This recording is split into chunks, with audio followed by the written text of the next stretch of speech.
Hi everybody, I'm Bree the Plant Lady, and I have just arrived at the Cape Fear Botanical Garden in Fayetteville, North Carolina to check in on the cottage garden that we seeded a month ago.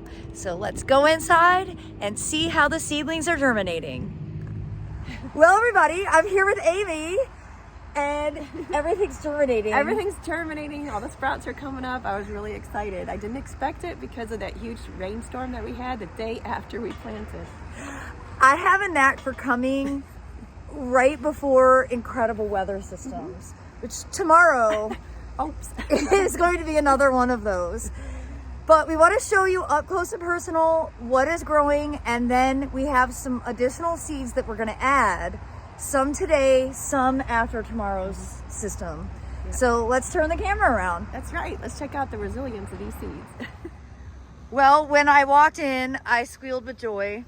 I can't help myself seeing that cast of green.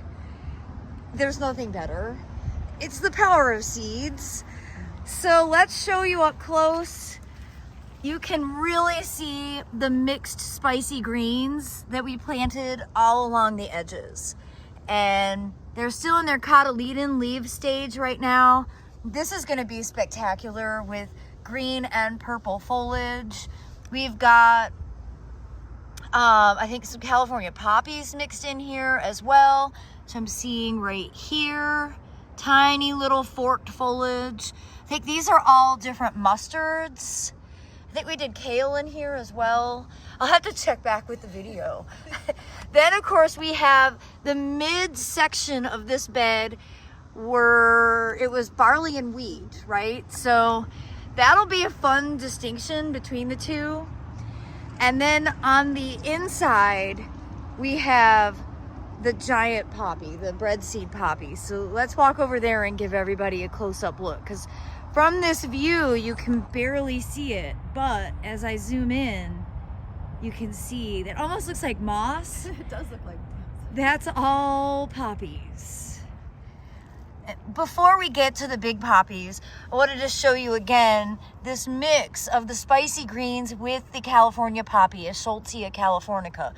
This is going to be spectacular. I'm now jealous because I'm not sure I have as good a ground plane coverage.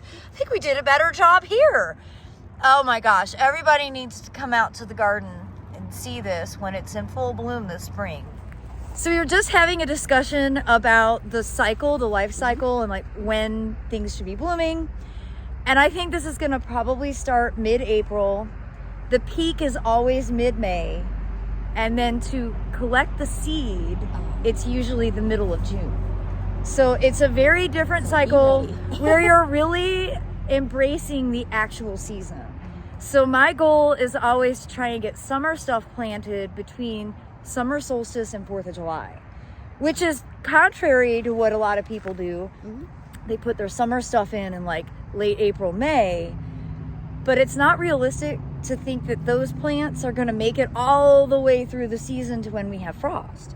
So this cycle is actually much better for the realistic way plants grow. This is great. But we were just saying, the thing with the mustards, you know, we've been trained to think of mustard as a foliage plant. And in this application, we're utilizing the foliage because it's pretty, but the main goal is to let it flower because that's an important source of nectar for pollinators, but to also go to seed. And if you think about traditionally in the heritage garden, they would have been growing mustard for the purpose of seed collecting to actually make mustard with the seed. Because that's where the yellow mustard comes from. Yeah. So, you know, it's a little bit of a flip from thinking about these plants vegetatively and thinking about the entire installation, growing from seed, letting it flower, and then letting that seed ripen. So it's a 6-month process from December to June. But it always goes really fast. It does go really fast. It's absurdly fast. But an exciting prospect. And all right, so yeah, you have to come and visit.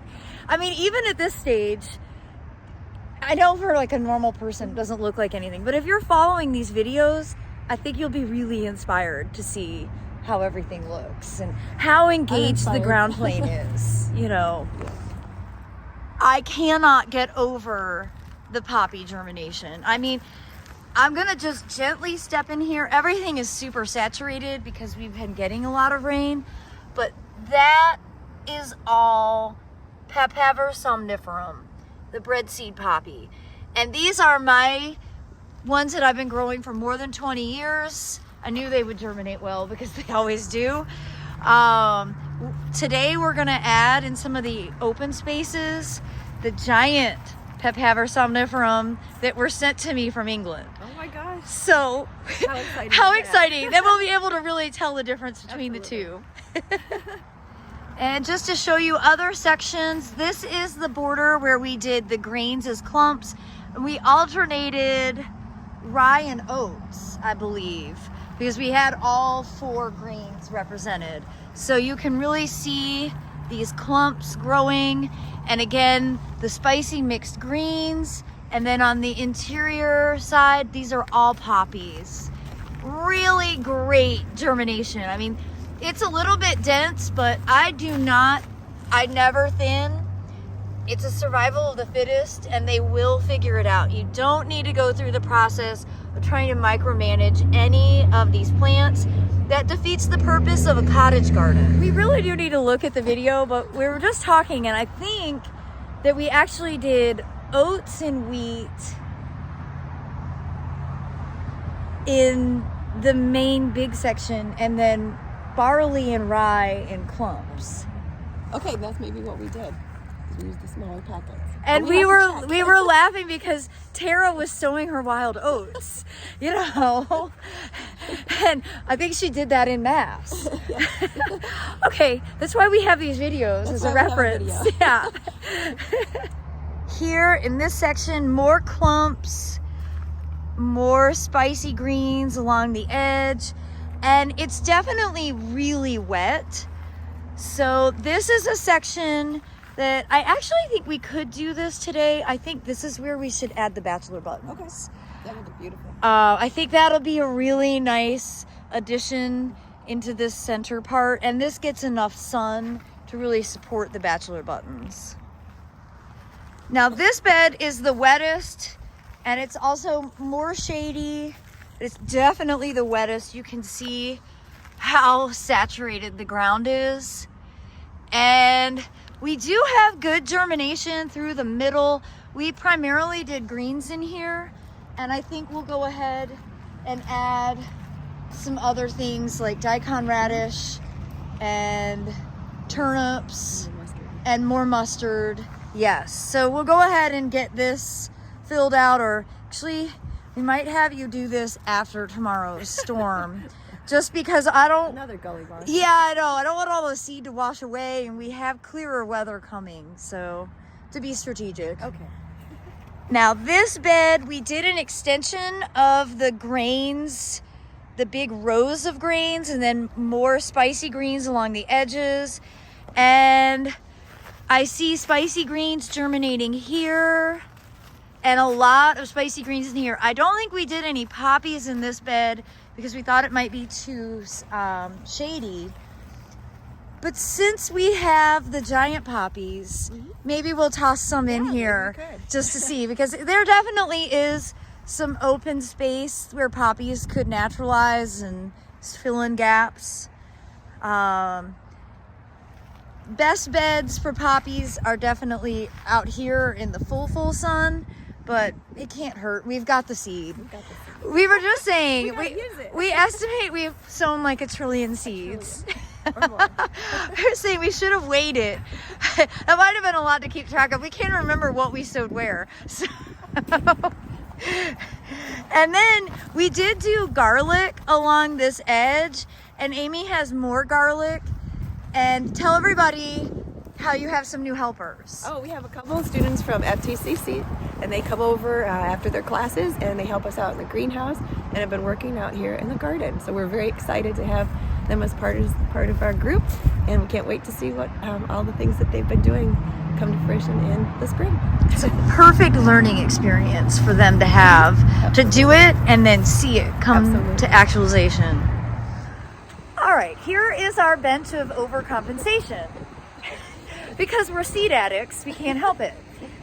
So I definitely think the turnips, the mustard, and the daikon radish, and I think the crimson clover could go into that far bed that has the least amount of germination.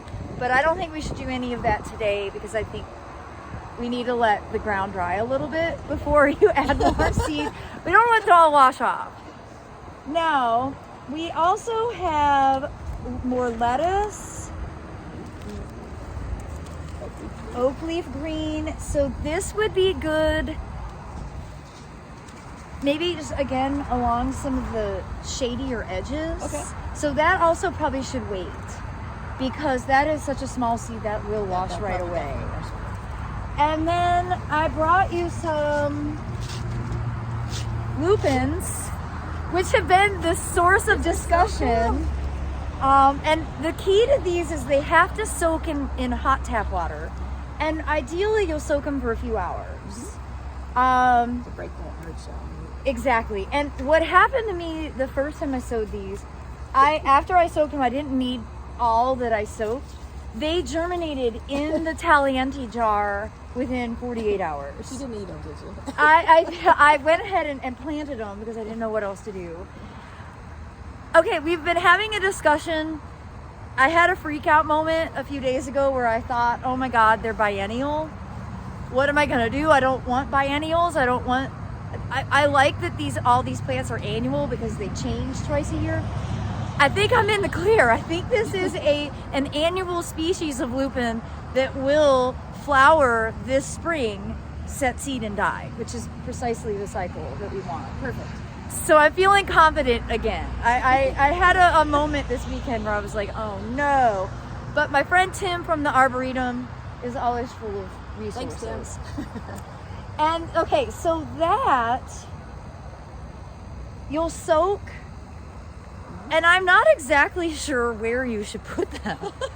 Maybe that quadrant over there that gets more sun. And what you might even do in that bed is sow them and then just add a little bit of soil on top. I say that just because your soil is so saturated that it's going to be hard to rake.